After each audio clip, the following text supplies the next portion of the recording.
Hey, welcome back, everybody. We're going to jump right into the next set of notes. So I'm going to jump right into it. I'm not going to delay, and we'll get going right away, okay? All right, so we're looking at physical evidence still. This time we're going to focus on the value of physical evidence. How do we know when to collect something and when not to collect something? And then we're also going to start introducing some of the collection techniques or procedures that should be implemented when you're doing crime scene investigation. So notice that over here it says identify legal and proper evidence collection techniques for one of your learning objectives, and it says ongoing next to it. This is something we're going to be doing for the rest of the year. We're just going to barely scratch the surface today and kind of introduce some of the basic concepts, and then we'll get into the more details of it in a later lesson. And then for independent pieces of evidence, for example, when we start discussing different types of ballistics evidence, we're going to we're going to get really narrow in scope and kind of focus and talk about how to collect those specific things. As far as evaluating evidence for its probative value in criminal proceedings, we're going to look at, what can give evidence value, the type of evidences there are, difference between, individual characteristics and class characteristics for certain types of evidence. And we'll kind of talk about that and kind of so we know when to collect something or what's important at a crime scene and what might not be so important. All right, so let's go ahead and we'll get going. Your 2 assignments this week. The first assignment is going to be a product rule assignment that'll be found on Canvas. And then also we'll have a little assignment that I kind of took from a forensic science book. I put the credits for the assignment on there, and I changed it a little bit. I changed some of the questions at the end, but it's going to be basically an assignment to help you understand the importance of chain of custody and proper collection procedures and techniques. That's also on Canvas. So let's go ahead and we'll get into the notes and we'll get moving, okay? So how can physical evidence be examined? Well, there's really 2 ways that we can identify or look at physical evidence. We're gonna do one of 2 things. We're either going to look at it for identification purposes. In other words, we're trying to establish what this is. Is this something important, or what is it made out of, or what is the substance? For example, if we go into a crime scene and there's a white powdery substance on the desk, we want to identify, is that a controlled substance? Is that cocaine? Is it talcum powder? Is it something else? Okay. And then the other one is going to be for comparison purposes. So we might look at 2 fibers on a comparison microscope and see if they have a common origin, if they come from the same source. So that's the 2 ways that you can kind of look at physical evidence. And we'll look at both of those briefly and give you a few examples. So let's look at identification first. So what is the identification of physical evidence? Identification has its purpose in the determination of the physical or chemical identity of a substance with as near absolute certainty as existing analytical techniques will permit. So a few quick examples would be the chemical composition of drugs. Is this substance, as I mentioned, cocaine or heroin or some other barbiturate? We might look at the chemical composition of an accelerant that's used for an arson, or maybe use chemical identification of the nature of some kind of explosives. What type of explosives was used in the making of a bomb. Or blood is another one, and this is one that you guys will kind of do in the lab once we get back on campus. Is we'll use something like the Kastle-Meyer test. You have a red substance on a piece of cloth and you're not sure if that's blood or something else.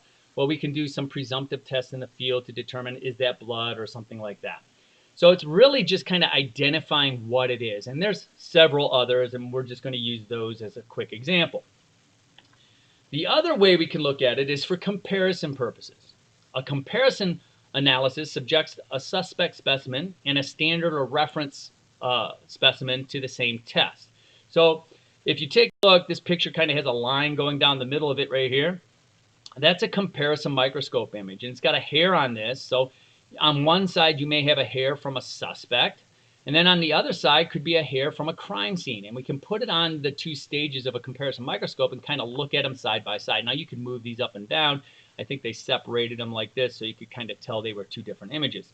But if you moved them up and down and kind of lined them up, you would be able to look at them side by side. And you can do this with other things too. You can do it with, cartridge casings found at a crime scene with a cartridge casing from a suspect gun and other things as well. So hair comparison would be one example. We could look at paint chips. If you have layered paint chips, you could look at paint chips on this. You could look at tool marks with a suspect tool and compare it to tool marks found at a crime scene. And there's obviously several others. Now, during comparison evidence, the evidence can either display individual characteristics or class characteristics. So let's talk about the difference between those and kind of how those determine probative value as well. So we'll start with individual characteristics. Individual characteristics, the evidence can be associated with a common source with an extremely high degree of probability. So a couple of examples for this would be ridge characteristics of two fingerprints, or the random striations that you could find on bullets or tool marks. We could look at comparing the irregular and random wear patterns of tires or footprints, footwear, like the bottom of your shoes. We could talk about the comparison of handwriting characteristics, showing individual characteristics, or a piece of broken glass that fits like a jigsaw puzzle into a pane of glass that's found at the crime scene, or something like that. In all of these cases, it's not possible to state with mathematical exactness the probability that a specimen is from a common origin, but it can only be concluded that this probability is so high, it defies mathematical calculations. So Victor Balthazar, some of you guys did your famous scientist on this gentleman. He tried to mathematically determine the probability of two individuals having the same fingerprints. He came up with a 1 in 1 times 10 to the 60th power, or a 1 followed by 60 zeros. Now, I wrote that out down here, and I don't know what that number is. All I know is it's way past millions, billions, trillions, and so on. So this is a very small possibility that it could ever happen. This probability is so small as to exclude the possibility of any two individuals having the same fingerprints. Even identical twins have different fingerprints. Their DNA may be the same, but the fingerprints are formed before birth in the mother's womb, so their fingerprints actually are different, even for identical twins. This contention is also supported by the experience of fingerprint examiners who, after classifying millions of fingerprints over the last 100 years, have never found any two to be exactly alike. So that would be an individual characteristic. That's very, very narrow. It's going to be, so the probative value for an individual characteristic or an item like a fingerprint is very high. That's a big one, right? Same thing with DNA. Same thing with maybe the striations on a shell casing or something like that as well. Then you have class characteristics. Now, class characteristics aren't going to be, their probability of happening is much greater, right? So does that mean it doesn't have any value? Well, no, it still has value. And this is where that assignment on the product rule is kind of going to come in, and we'll talk a little bit about that. So one disappointment awaiting an investigator unfamiliar with the limitations of forensic science is the frequent inability of the laboratory to relate physical evidence to a common origin with a high degree of certainty. Evidence that has these type of characteristics is said to possess class characteristics. It can only be associated with a group and not a single source. So here probability starts to play a role. So if you take a look, if you have a paint chip and it's one layer thick and it's white, and you look at it and you could match that up literally with any white paint in any given house at any given time. It's going to be classified as a class characteristic, and it's going to be one of millions of possible, or maybe even billions of possible areas where you could find a paint chip like that. But on the other hand, if you have a paint chip and it appears that this room has been painted 7 times and you have white, and before that it was yellow, and before that it was a green, and before that it was a light blue, and before that it was a red, and before that, you have these different layers, and then you have another one with the exact same layering of paint chips in the exact same order, that becomes less likely, right? So we can start to kind of use some probability and some product rule to multiply things out and go from something that's a, one in, there's billions of chances that this could have came from billions of different homes, to something where, hey, the odds of this happening in this order from 2 different locations would be less likely. So blood typing is another example. Human blood type A, for example, is found in about 26% of the population. However, if we start using other factors found in blood, such as different proteins that can be found in blood, as we're going to see on the next slide, then the chances of a common source increases. So if there's a series of factors independent of one another, we can apply what's called the product rule. So let's take a look at this really quick. The example I have is for the O.J. Simpson case. This was a case in which he was accused of murdering, I think it was Nicole Simpson, and they basically found blood at the crime scene, and it matched some of the characteristics from the blood at the crime scene matched O.J.'s blood precisely. So it was blood type A, that's in 26% of the population. And then it also had this protein called ESD, which was in 85% of the population. And then it had another protein called PGM 2 plus 2 minus, which is in 2% of the population. So yeah, if we just looked at the blood type, 26% of the population, but when you look at it, add it, or multiply it out, 0.26 times 0.85 times 0.02, you get something like 0.0044 something percent chance. So that means it's a 0.4% chance of being in any random person. That's a small number. However, the crime took place in LA, and the defense attorney was able to successfully kind of get this kind of not considered very highly, because he said, look, in a population this big, even a 0.44% chance is enough people to fill up a football stadium. Okay. So what determines the value of physical evidence? Well, we just looked at class characteristics versus individual characteristics, but how do we know what to collect? When is a piece of dirt at a crime scene just a piece of dirt, and when is it important? So evidence can have value in many ways. So you have to think of these things when you're looking at pieces of evidence. You have to think, can it prove that a crime has been committed? You know, is that white powdery substance drugs, or is it talcum powder? Okay. It could establish the identity of a person associated with the crime. You know, if it's a fingerprint, maybe we can get a positive ID of somebody that was at the crime. It could be place a suspect in contact with another victim. So maybe the suspect's wearing an unusual material on his shirt, and we find a fiber on the victim. That could match up. We could think about, can this exonerate somebody that's innocent? Will it, make sure that a person isn't falsely convicted of a crime they didn't commit? It could corroborate a victim's testimony. If a person comes in and says, hey, this person assaulted me, and then he bit me, he slapped me, and they have a red face and a bite mark on their arm, well, that can corroborate some of that evidence. A suspect could be confronted with certain physical evidence, and they might make an admission. You know, the person is accused of raping a woman, and they successfully extract some of the DNA from a sperm. They could say, hey, look, it's your DNA, and the person might come out and actually confess to doing the crime. Negative evidence, or a lack of evidence. If somebody says, hey, somebody broke into my house and stole my VCR, but there's no evidence of forced entry into the house, well, that kind of helps solve crimes too. Maybe the guy's trying to make a bogus insurance claim.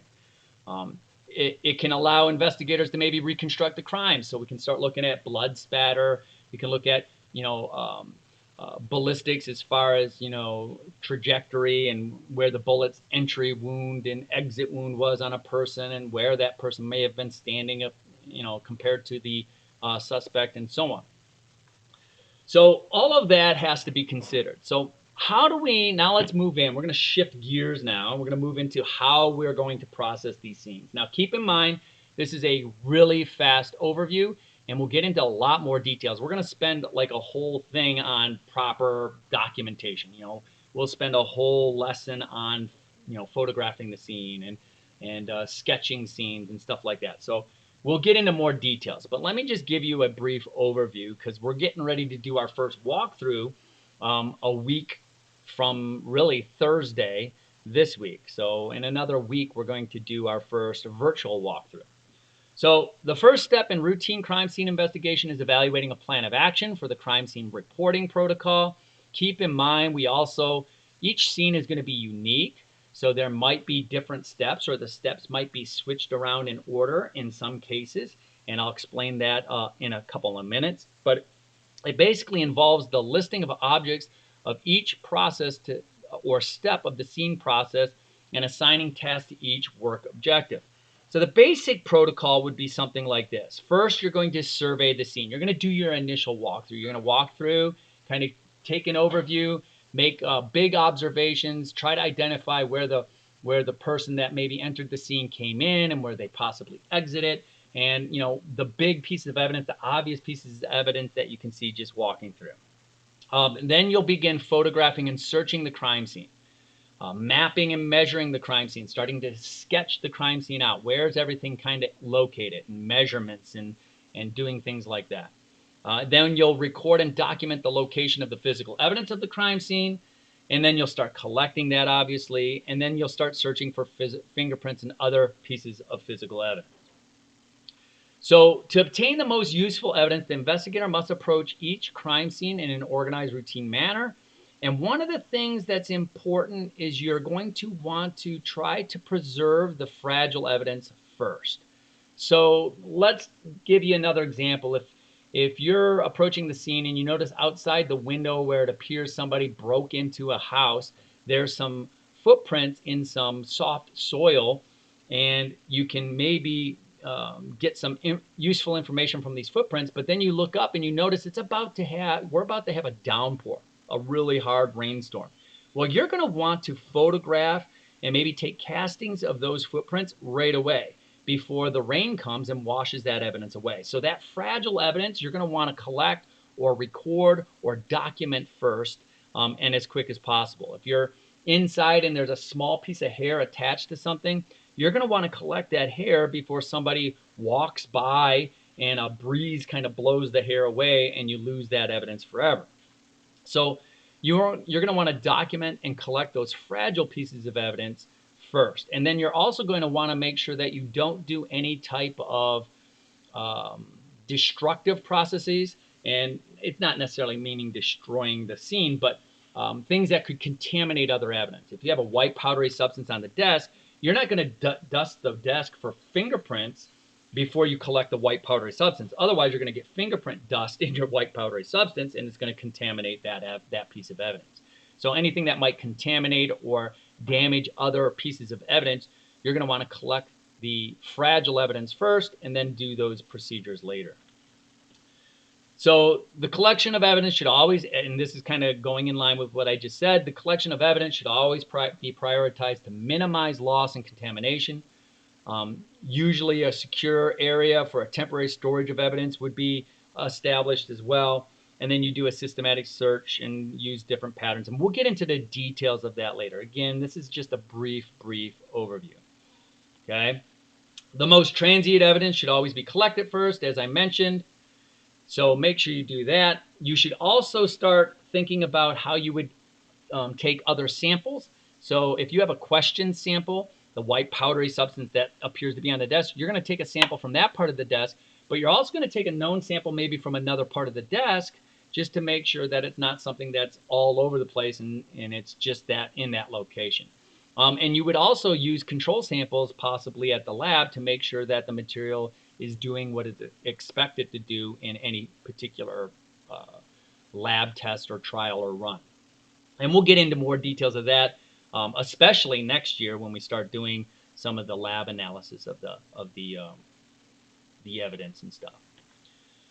So how should evidence be handled? Again, you got to make sure that you're following chain of custody, that you're following all procedures to properly package the evidence, that you're assigning for it, dating everything.